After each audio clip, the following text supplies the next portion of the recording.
I just trying to fill a hole in my heart, a hole in just a part of me. And I started pursuing drinking, pushed all my friends away. So I just like I had like no one. I'd worship God and I'd, read my Bible in church, but it was just this double life. Because then, like, the very next day, I'd be hanging out with my girlfriend and we'd be going into sexual sin. And it was just, it started to tear, it tears you apart living a double life. After 5+ years of feeling worthless and always chasing the next person to tell me that I'm worth it and they love me and they think I'm cool, Jesus finally met me when I felt the most worthless. Well, welcome everybody to the first ever episode of the Worship Workshop podcast. It is great to finally say that. It has been months in the work, but we're finally here and recording. Uh, I'm here with two great friends of mine, Jacob and Cooper. I'm Jacob, that's Cooper. Yes. You can tell because he's ginger and You I'm can't even not. see. Well, I kind of wanted to. I was kind of thinking about what I wanted to do for this first episode, and praying about it. And I thought about the fact that whenever I meet a new Christian, Jacob knows this. The first thing I ever do is like, hey, let's go grab lunch, and I want to hear your testimony because I think it's not only does it help you get to know the person that you're talking with, but it also is cool to see how Jesus works in all of our lives individually and how we all get to the same point of relying on Christ, but yet our paths can look completely different and have such different stories, but yet all lead back to Christ. Hmm. And so I think it's just an important part of being a Christian, and being able to share it is important, but it also just tells you a lot about the people you're getting to know. So I think I'm going to start off with my testimony. Um, Growing up, I went to church all the time. It's one thing where like my parents did production and worship. My dad plays electric guitar and my mom sings. So I was at church basically every Sunday. Like if you ever like see little kids running out of the back room where the band hangs out, that was me and my brother. Like we would Mhm. just chill back there. And so like I was always in church, Sunday school, like always at summer camp and all this stuff. But I think one thing is I never understood really what it was like to have a relationship with Jesus. Like I always knew like I knew the head knowledge of like, yeah, this is what Jesus did and all this stuff, but I never knew anything past just the fact that he did it and it was a historical event. And so this was kind of continued by the fact that like I know my parents have personal relationships with Christ. Like I know they read their Bible, I know they pray by themselves and that stuff, but it was never a part of our family. Hmm. And like it was never openly shown in my family. So like whenever a hard time would come and we would be struggling as a family, there would never be a um we'd never like sit down and pray together as a family. Hmm. Or there was never like, "Hey, we want to study through this book of the Bible together." And stuff like that where it was just like openly showing me how to pursue a relationship with Christ and how to develop that Mhm. relationship. I just never got to see that example. And so leading into middle school, I started to struggle with self-worth issues that led to a lot of it and self-worth issues, and then also a bunch of pressure from my family and others to like do really well in school and be on the sports team and all of this stuff and succeed in every way in my life. And so with that, it brought a lot of anxiety, and I went in and out of seasons of depression in seventh, eighth, and ninth. And kind of just always felt empty on the inside because I was always pursuing somebody else to give me worth and like looking to other people. And it was just they always failed me. So it was one of those Mhm. things where I never had the fulfilling like worth, and I it always never like lasted long. It never fully satisfied me. It was always like, "Oh, now I have to go to the next person to think I'm cool Mhm. or think they want to hang out with me or stuff like that." And so at that same time actually, I did have like this experience with Christ where I was like, "Okay, I'm actually going to give my life to you and like like you died for me and I know all the things you did and you're my Lord." And so in seventh grade, I did give my life to Christ and did get baptized, but I never took the next step of developing the relationship. It was kind of just like, yes, this is the truth, but like I never developed the relationship. And so in ninth grade, I met a girl. Always can sometimes lead down bad paths, but I met a girl and she was super nice. She also had a relationship with Christ, but we never put it in the center of our relationship. The best way I can describe it, and this is for math nerds out there, it was me plus her in parentheses, and then plus God on the out, like plus God. So Gotta only follow that order of operations, man. yeah, exactly. Only after stuff happened with me and her would stuff with God come into Mhm. our relationship. And so there was always a struggle, but it wasn't an obvious problem for me because she centered her, like her life was centered around me and my life was centered around her. So there wasn't that like weird feeling of something's off.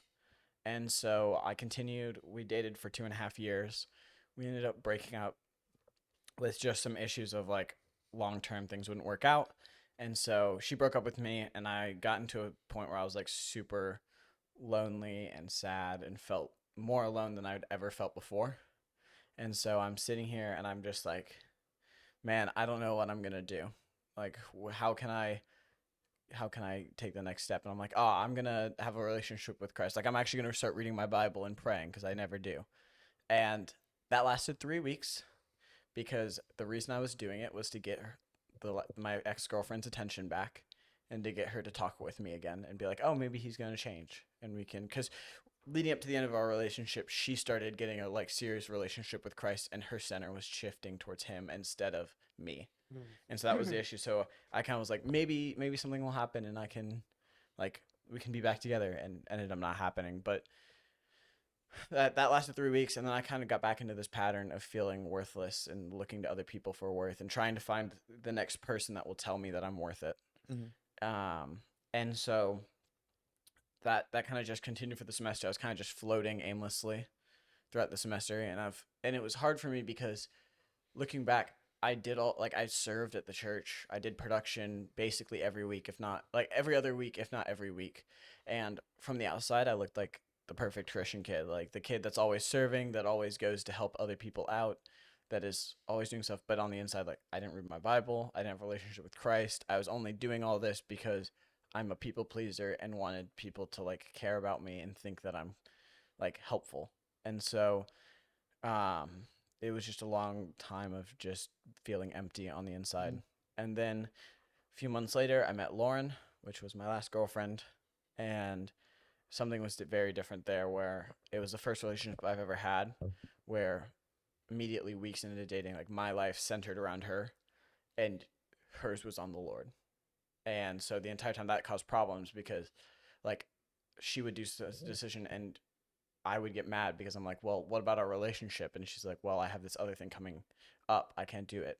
I still remember to this day, one Thursday, we were supposed to hang out, and she texted me like 3 or 4 hours before we were supposed to hang out and be like, hey, some school stuff came up and it's taking me longer than I thought. I'm going to have to cancel our hangout plans tonight to work on schoolwork. And I lost it. Like, I didn't lose it on her because I didn't want her to know, but like, I was so mad. And I was like, why in the world are you canceling our plans for something like school? And looking back, like, that was stupid. That I'm getting mad at her for something that, like, for something else that's more important. Like, not the more important, but just I'm getting frustrated because we can't hang out one time because she has to work on schoolwork. Mhm. Like, that's so selfish of me to think that. And so we ended up breaking up on May 9th, which was probably the worst day of my life. I had an internship at a engineering company in Savannah that makes airplanes, and I found out that same day that they were going to let me go at the end of the month.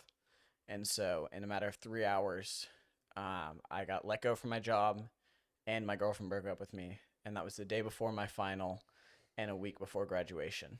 And so it was like the most chaotic storm and like worst day of my life. And in that moment, I finally was like, I can't do like. There's no way I can get through this next week without somebody else, like without Jesus. And so for the first time, like for me and me alone, and because I needed His help, nobody else's attention or anything like that, I was like, Jesus, please help me, give me peace. And immediately, I had so much peace. Like I had so much peace that people were actually asking me if I'm okay because they're like, dude, something's off. Like why are you fine and holding it together when you should be falling apart? Mhm. And I was like, I prayed for peace and Jesus gave it to me and I can't believe it. And so following that time, I kind of got through that season and then started actually praying more because I was like, Jesus actually showed up for me and helped me when I needed Him. The least I can do is give Him like some effort in a relationship. And so I started doing that.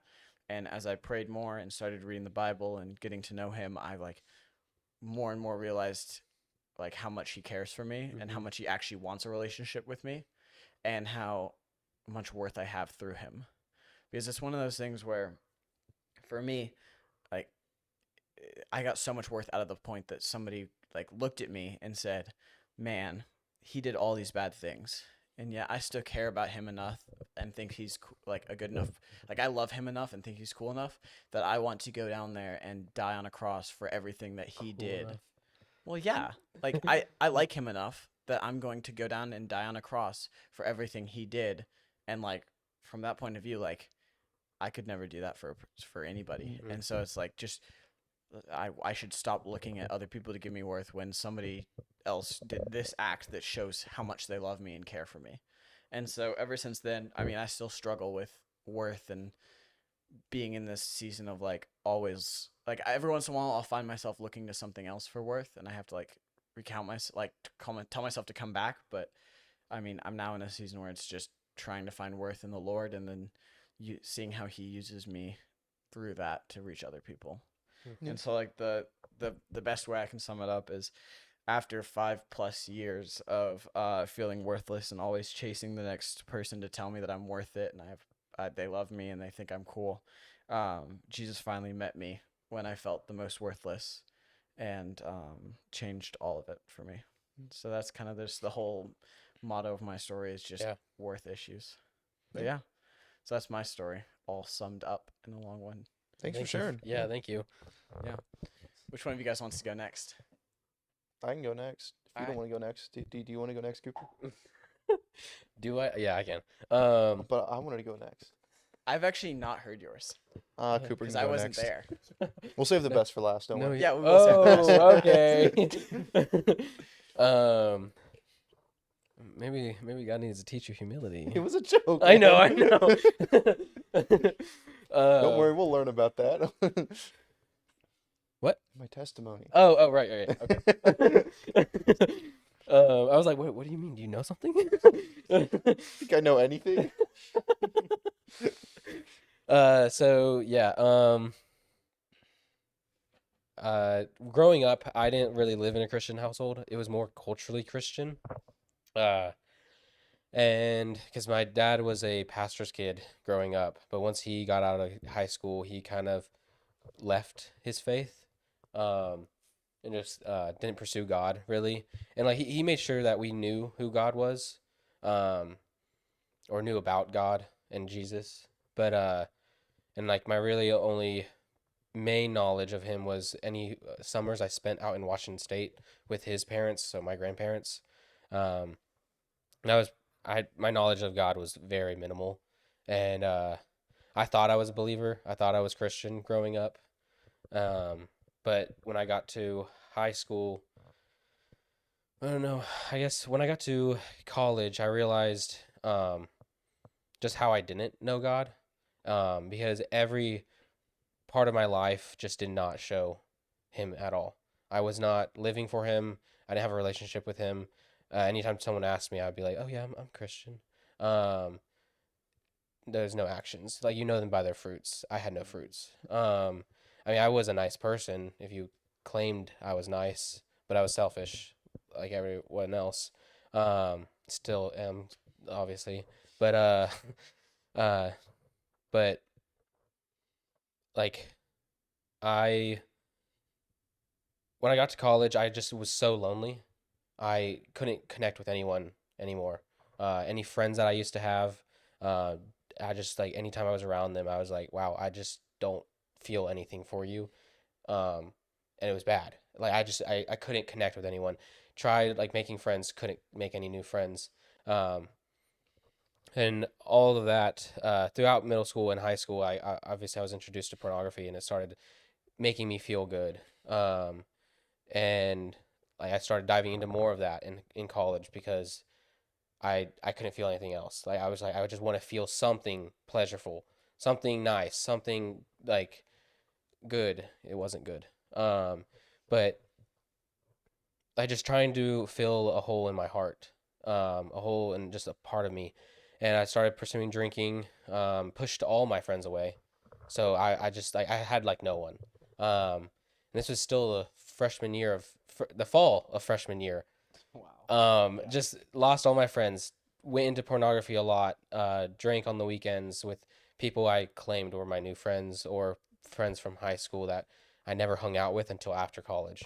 Um, and this entire time, like I kept a mask on. I was like, I showed everyone that I was still like the good son, the good boy from high school who with the good grades still performed well in school, but I was literally hurting inside because I just felt nothing. Um, and it got to a point where like I had a one conversation with my last friend I had basically, and it didn't come out. The conversation wasn't good. Basically, I just like I don't feel like any of you guys have my back or any of you like know me. And he's like, "What do you mean? Like we've known you for a while, like since all of high school." I was like, "Yeah." And I don't know. The conversation didn't go anywhere, and he like left, and I started driving, and I just broke down. I don't know what came over me. I couldn't even see the road because I was crying so much, and so I pulled over in a Steak and Shake actually out there from this. You know the Steak and Shake over here? No, I don't. Is it like Is it the right one here? 2 minutes from our house? Yeah, it's 2 minutes. Oh, that's It's awesome. crazy. it's that Steak and Shake. That's amazing. And I prayed to God in that moment for the first time and like since I was like little because like I when I was little I prayed to God, but it's more like, oh God, please do this for me. It was never like, Lord, thank you for everything you've given me. But that prayer was a cry out for help because I just did not know what to do, and this was around December of 2021. Yeah. Uh, and then I a few months went by and God didn't like answer. It was his timing really. He didn't answer me. So I took uh actions in my own hands and started pursuing girls. Started going on dates with some girls from who I worked with. Uh, couldn't connect with any of them because again I was so like just I don't know emotionally I just could not connect with anyone, um, and like, I was just closed off. And a few months went by, and finally, the first time this person worked I was working at Home Depot at the time.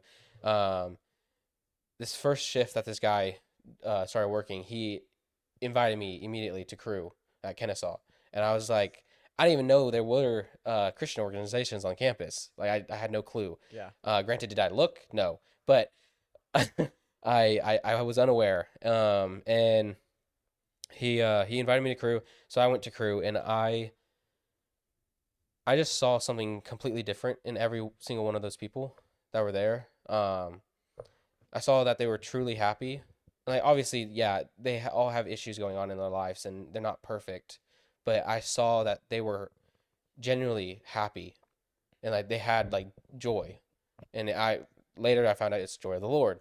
But also that they had a relationship with God, their Creator. And I was like, at the time, I was like, I want what they got. Like I want what they have. Oh, 100%. um, I I want to stop feeling so empty and so alone.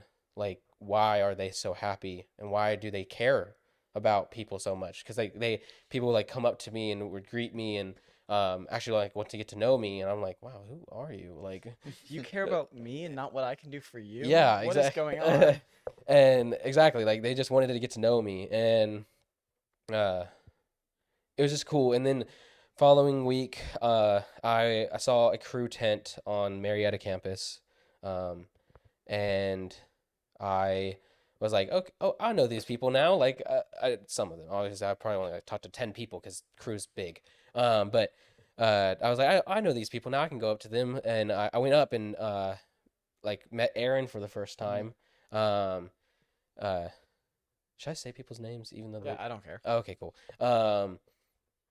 Yeah, I met him, and he asked me questions about God and who I thought God is, and I couldn't answer them because I have no clue. I had no clue who God was or is. Um, I had no like real knowledge of who He is and who Jesus is, and uh, I left that conversation feeling not discouraged, but honestly like annoyed, because I was like, well, heck, like how do I not know who God is? Like I'm gonna find out who God is. And so that summer, because this was spring now, of my freshman year. So summer came and I pursued God. I moved out of my parents' house and lived closer to campus. Started going to summer crew. Joined a church, uh, North Star. I don't, yeah. And just like started living a double life because this whole entire time I was still living in sin, still watching pornography, still drinking on the weekends, just like trying to fill a hole in my heart that none of that can fill. Um, and I, what was it?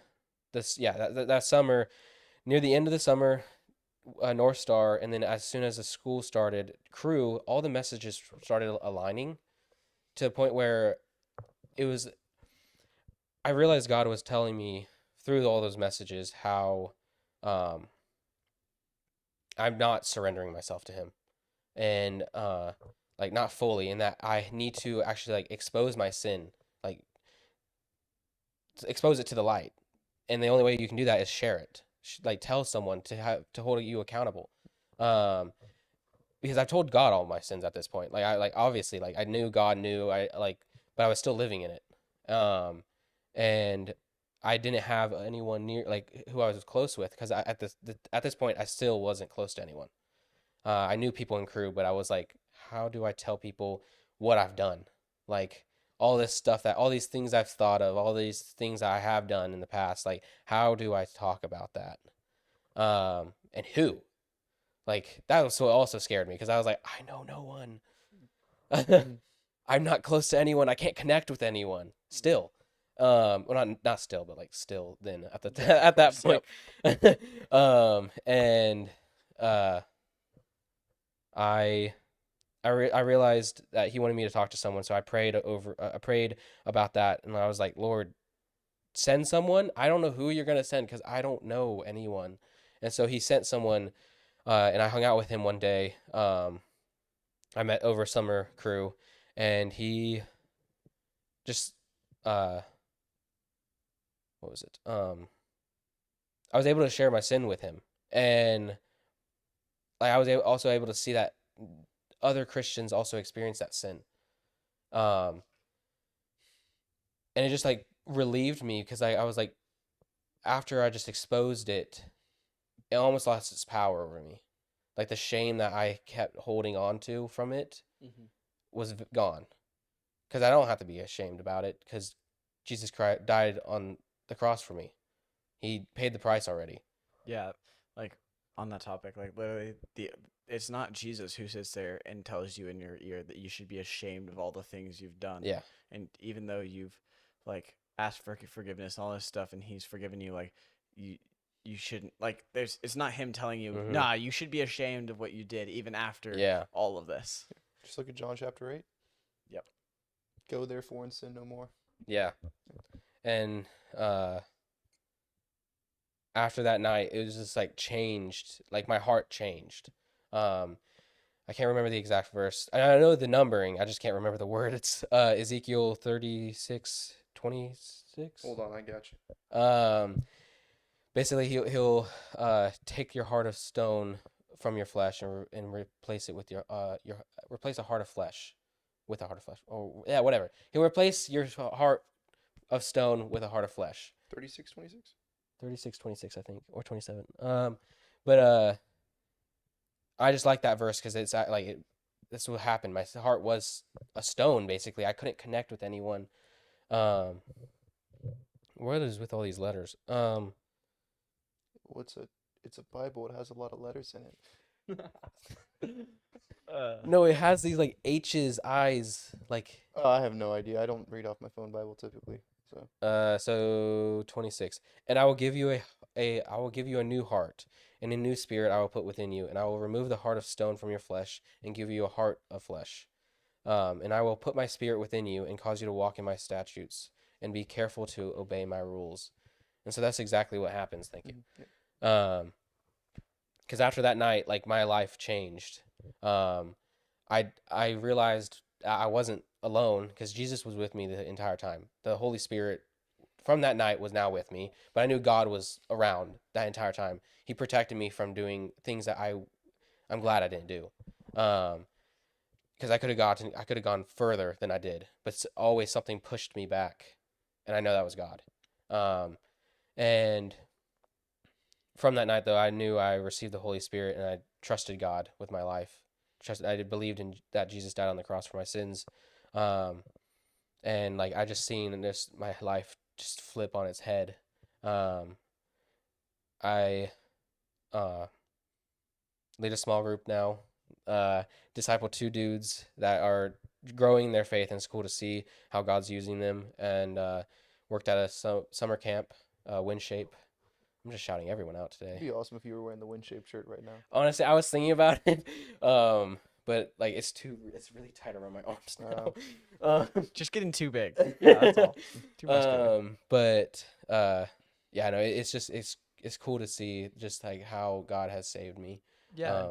And like it's cool to see because like I'll walk around Crew Live on Mondays, and you'll just be like chatting with every single person. It's like, oh, that's the guy who used to not be able to connect with people, and look what he's doing now, talking to literally everyone, leading tables where you're connecting people together who might not have a small group, who this might be their first time being in Crew like you were, and it's just cool to see that All how God. that's all shifted. Yeah, it's all God, Yeah. and I give him the glory because he's allowed me to connect with people that I would not have been able to.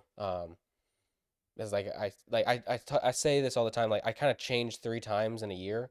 That year of 2022. So before I started going to Crew, I like had no idea of God at all, and so I just lived the way I wanted.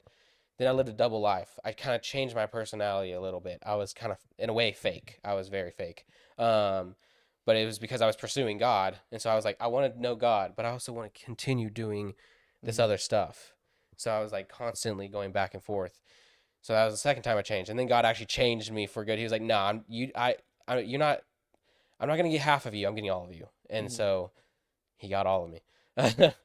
Yeah. And so that's the third time I changed. It was yeah. That's awesome. Yeah, thanks for sharing. Guess it's my turn. So, The Cooper, finale. I just now realized how similar our testimonies Yeah, are. no, I every time you share your testimony, really I'm always funny. just like, that's so cool. That is kind of similar. Yeah, they both have to do with parking lots on Highway 92, which is really, really funny actually. But we'll get there. So yeah, so I grew up in a Christian home. Again, my parents are both believers, and again, we went to church every Sunday. It wasn't an uncommon thing for me to know who God was and to like hear about God. It was a constant thing. But kind of similar to you, it's like the idea of having a relationship with God was never really incorporated in my life. It wasn't something I ever really heard about. And so growing up, I just kind of wore the mask of like, yeah, I'm just a normal kid. Like I go to church with my family, we do all this stuff, and I was happy as a kid. But then when I was 10 years old, I got introduced to pornography, and that's when I was no longer happy as a kid because it just shattered all the innocence that I had. Like when you're a child, there's an innocence to it. Talks about it in the Bible. Anyone who leads the little ones astray shall be cursed forever. And I was one of those little ones. I was a child and I was led astray, and it completely just ruined all the innocence I had. And all of a sudden, like this thing that's very pleasing to the flesh was introduced to me at a young age, and not being able to understand it, or it wasn't talked about in my house either. Like it was kind of the thing you don't talk about. It consumed me. It completely consumed me, and I spent the next 8 years of my life completely consumed by just sexual sin. It was a constant daily thing that was always on my mind. It wasn't able to get off of my mind. And there were even moments where like when I was younger, I would start praying and like ask God, like, God, take this away from me. Like I know this is wrong. I don't want this anymore. It makes me feel bad. And I hated myself for it, but it wouldn't go away because I wasn't surrendering it. I was trying to get out of jail free. And so just with loss of family members and just the sin that I was struggling in and just all the shame and depression it brought, I started declaring myself an atheist around the time I turned 13 or 14. And I really just started to hate God. It became just such a rough topic for me because I'd seen so little of God in my life, but that was just because I was unwilling to actually surrender my life. I just wanted him to fix things for me. And so again, my parents, they weren't aware of what I was living in, and they weren't aware of how I was. And again, it was still a thing where like I'd go to church on Sundays. Yeah, I'd outwardly at church be like the Christian guy, but there also weren't the best influences at my church of people who were like pouring into me or anything, and I wasn't involved either. So it was just kind of a thing of, kind of like how you were saying, a double life. You go to school, and with my friends, I'm a completely different person. And then like on Sundays, I'm at church. Yay, I'm doing whatever everyone else does and just kind of following the motions. And it kind of destroyed me. High school were the worst 4 years of my life because I'd completely given up on the idea of God, and I was living entirely for myself, just saying, "Oh, I just want to get a girlfriend. I just want to do these things." And there were a lot of times in high school where like I got what I'd been longing after, and I was still empty and still unfulfilled. And I just kept telling myself, "Well, it's not really what I want." And it caused me just to destroy a lot of relationships, to hurt a lot of people, to hurt myself a lot, to just not find any worth in myself. And for a long time, I hated myself. I really, really hated myself. I hated the addiction that I had. I hated the way that I lived. I hated the people around me because their lives seemed to be more put together than mine. Mhm. And over time, I eventually decided I wanted to stop hating myself so much. I wanted to take my life in my own hands. So I started working out, started going to the gym, and it gave me a bit more of an idea of self-worth because it gave me control over something for the first time. Like I actively had control over what I did with myself, and through that I started just kind of realizing like, you know, the stuff that I'm doing with my life isn't worth it. Like the addiction that I have, the way I'm treating people, none of it's gonna work. So I started trying to move away from that on my own strength. And just through what the world said was the way to do things, like move away from porn because it's killing my gains, quite literally. That was my main motivation. And like I mean, it treating is people, true though. yeah, No, yeah, it is, It but psychologically yeah. just messes you up. Oh yeah, destroys you completely. And it's like treating people kinder because it's the right thing to do, and all these, again, not bad reasons to do these things, but reasons apart from God. Because I still didn't believe in God. I was a very, very outspokenly atheist to the people who did not have any sort of control over my life. Because if my parents would have found it, I would have been in trouble. So I lived like this, slowly starting to build myself up on my own strength. And whenever I failed, I was always upset, but I just beat myself up about it and get up and try again harder. And it was just this rat race to being more upset with myself. But I started convincing myself that my life was great. Mm. And like going into college, like, I was so about myself. Like I'd really convinced myself that my life was great, that I was awesome. I was like, oh, I'm getting so big and strong, and all these girls in college are gonna like me so much, and I'm gonna be so cool. And going to college, it was empty. Like the friends that I'd had, again, I had some good friends in high school. We'd all moved away, so I didn't really have a whole lot of friends.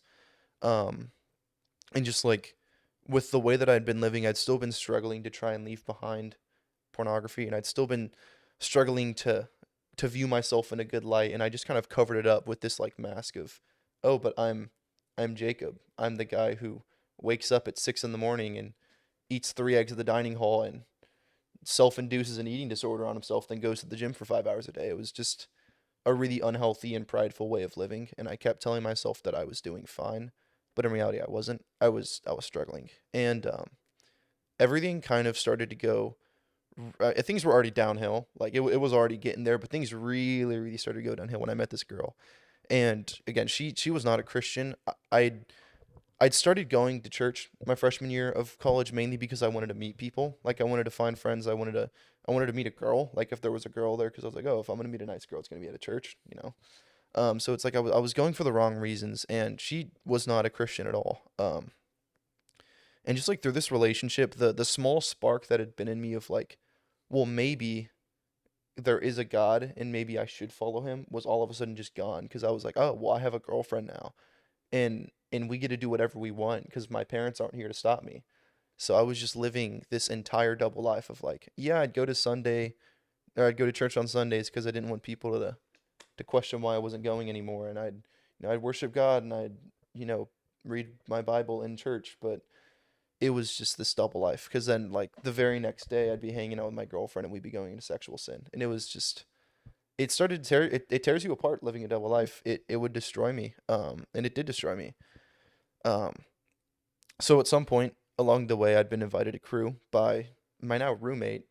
And I met this guy who's also my now roommate. So that's funny. But I started going to crew, and crew has this thing called winter conference every year. And like the first time I went was when they started plugging winter conference, and I was like, "Oh, that sounds fun. I'm gonna sign up for that." So I signed up for it, and then that was back in like October, and around the time winter conference came around, I did not want to go to winter conference. I hadn't seen my girlfriend like Yeah, all. you stopped going to crew, didn't you? At that point, you were off and I on with the was small like group too. once every other week for small groups and crews. Like I was barely present. Yeah. But it's like when winter conference came around, I didn't want to go. Like I hadn't seen my girlfriend in like 2 weeks. I was like, I want to see my girlfriend. Like I don't want to be at this lame Christian conference all week. But it was one of those things where it's like I paid the Lame. money for it, so I was like, You were stuck. I'm stuck, dude. I gotta go. And it's like it was rough because like I didn't know anyone. Like I hadn't made any attempts to make friends.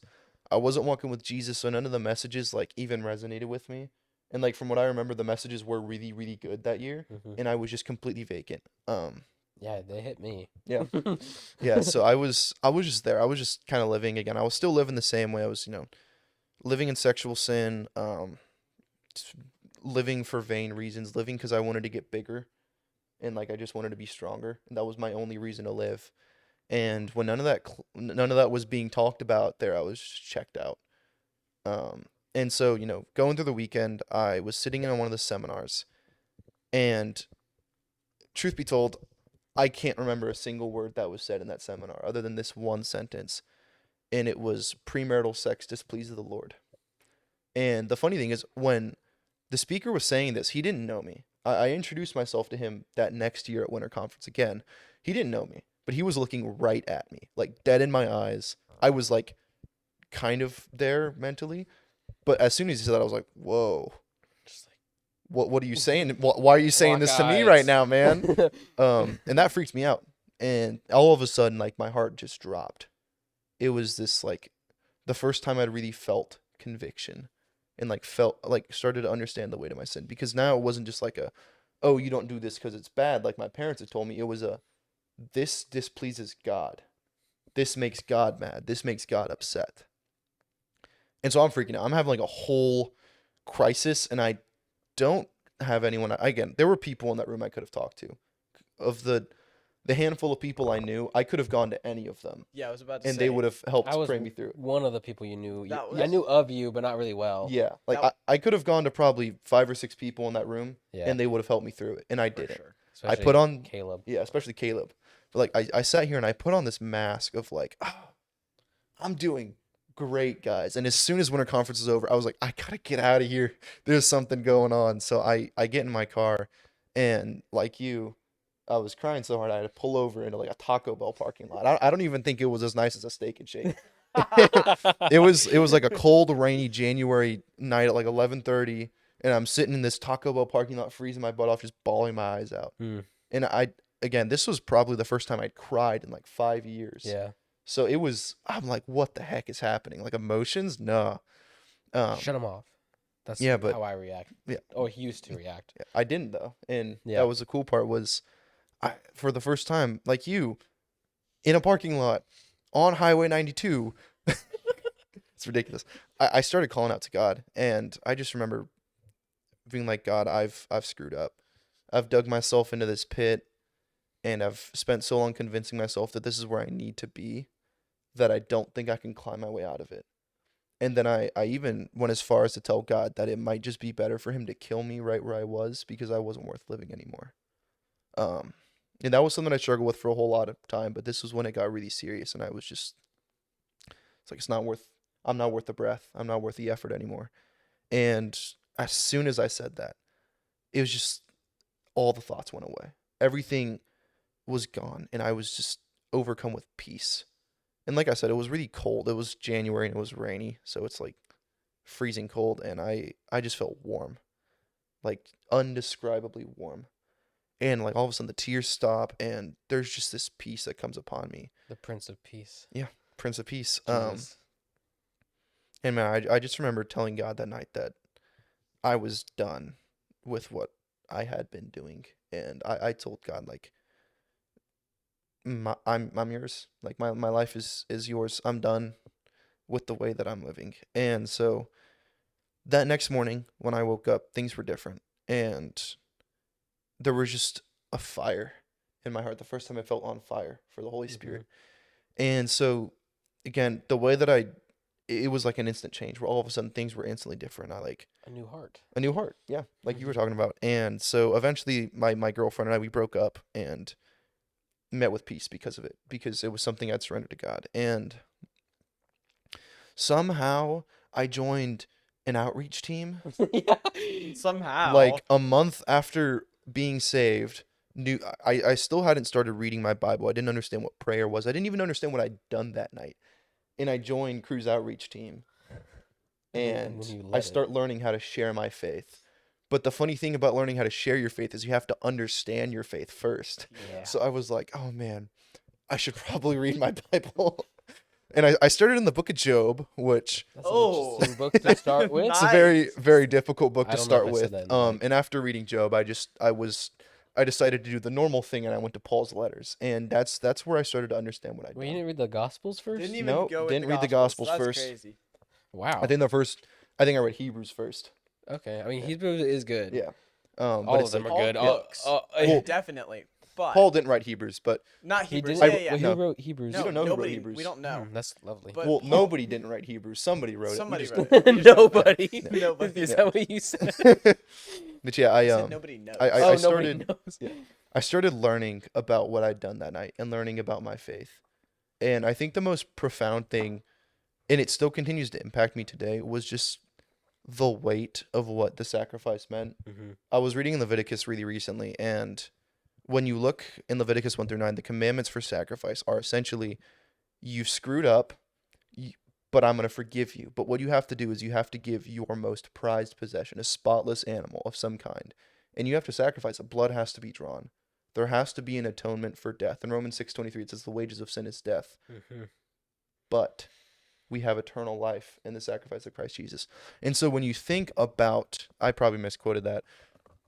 I misquoted the second part. But when you look to what the sacrifice means, essentially, if God commanded us to give our most prized possession for the atonement of our sins, when that still didn't save us, God came down and gave his most prized possession for the atonement of our sins. Yeah. He didn't have to. We didn't deserve it. No. We definitely couldn't do anything to earn it. Mm. And he came down and gave himself Yep. in his entirety so that we wouldn't have to continue living in the self-hatred and shame and darkness that we were living in. I think that's what hit me the most about learning about my faith, is that it wasn't just some guy who got nailed to a cross like culture wants you to think, Mhm. but it was God himself in human form, making a destiny for himself to die so that we wouldn't have to anymore. The Son And- of God and the Son of Man. And that's what really hit me. And again, through that, I experienced a pretty radical life change. And sometimes when I tell people that I've only been walking with Jesus for just under 2 years, they're a little bit shocked. Dude, I've only been seriously walking with Jesus for like maybe not even 6 months Yeah. at this point, and people are always like astonished when I tell them that. Mhm. Yeah, no, I people get surprised when I tell them I didn't grow up in a Christian household, and they're like, "What? Yeah. And you're Christian now?" Dude. And like, yeah, because God saved me. I needed saving. And it's just one of those things where it's like it's not us who makes the change, Mm. but it's God. We welcome, we open the door for him, and he comes and he's like, "All right, your house is a mess, No, literally. but I'm gonna clean it." And it's just incredible to see what like God has done, what he continues to do in all of our lives. Like Yeah. it's just Because now you also lead a small group. we lead a small group together. together. Yeah. You lead this guy in discipleship. Yeah. It's looking like we're about to lead. Me and him are gonna lead a small group. Yes. Next soon. semester. Yeah. Yes, Yeah. you guys are. Yeah. So And we're it's gonna just, split it's- up. That's so sad. It's one of those things where it's just crazy the amount of change that can happen Mhm. in a short amount of time.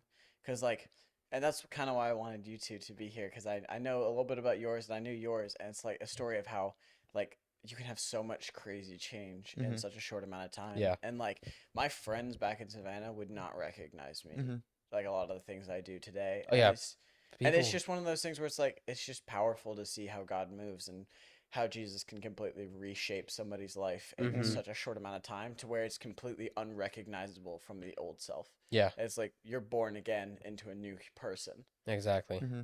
But yeah, I guess we were in the middle of your. Was that the rest of your testimony, or do you have more to Yeah, share? I mean that was basically it. It's just, he changed everything, and I get to walk in that change every day. Yeah. And man, if I hadn't decided to go to winter conference, All of our lives would be different. Like literally, you he wouldn't be discipled That's by you. true. mm, My life would be in You a wouldn't very be in different this spot. room right now. oh yeah, definitely not. Like we that's just crazy because like you have also impacted my life. Mhm. God has used you to impact Yeah, you've me. impacted my life too, dude. Glory You've to listened God. to me rant a lot. The joys of being a Christian friend. So kind of switching like gears a little bit. What do you guys think is the most important part about like your testimony? Like, or is in like, why is it important to have a testimony, to know your testimony, and to be ready to share it? Do you want me to pull up the verse? There is a verse that There talks there about there it. is a 1 verse. Peter. It's 1 Peter 3:15, and I'm gonna read it right now. So in 1 Peter 3:15, I'm gonna read 14 Go through ahead. 16 because it's a sentence basically. Now who is there to harm you if you are zealous for what is good? But even if you should suffer for righteousness' sake, you will be blessed. Have no fear of them, nor be troubled. And this is 15.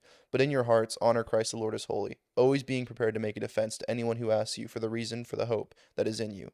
Yet do it with gentleness and respect, having a good conscience, so that when you are slandered, those who revel your good behavior in Christ may be put to shame. It's important because we're going to be asked why. Mm-hmm. I mean, as Christians, it's very clear that there's something different, and oftentimes people are going to come to you and say, "Dude, my life is a mess. Why does yours seem so perfect?" And you're going to tell them, "Dude, I'm just as much of a mess as you are. Amen. But let me tell you about Jesus." And it opens up the door Yeah. to share the gospel to people. I think it's also important the power it has. Mhm. Like he said, it opens doors for you to like one to relate with other people. I didn't say this, but when I started going to crew before that summer of my double life, I heard this testimony of one of the guys at crew. He graduated like 2 years or a year ago. But he basically explained that he went partying one night, got drunk, and lost his virginity, and that like wrecked him. But God, like he met God in that situation and has grown tremendously. God has saved him from that, and from living in more of that. That just opened my eyes to like, hey, Christians. I kind of mentioned it in my testimony. Christians are not perfect. Christians are like just as broken as I was, and because I thought, oh, to be Christian, you had to be like, you had to be perfect, you had to do this, you had to do that. That's not at all what Christianity is, um, and it made me realize that, oh wow, like these people also had issues, and Mhm. like they still do, like, but they are in love with God and having a relationship with Him, and that's what Christianity is, having a relationship with God.